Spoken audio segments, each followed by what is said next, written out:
Оорум неден пайда болуп атат? Аны мамлекет ойлогон жок. Алар ойлоп атат, больница салсак эле болот депчи. Жок. Ооруга жеткирбеш керек. Бүгүнкү күндө кризисме? Мына президент, правительство, өкмөт курамы,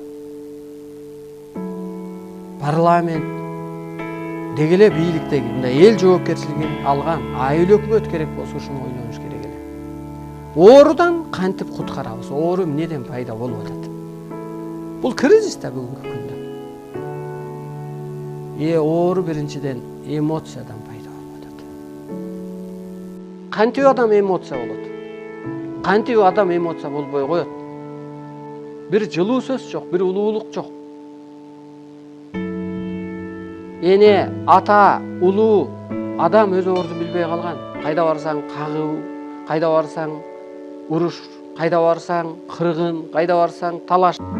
Эмоциядан энергиябыз качып кетип атат. Энергия бул улуулук, энергия бул актык.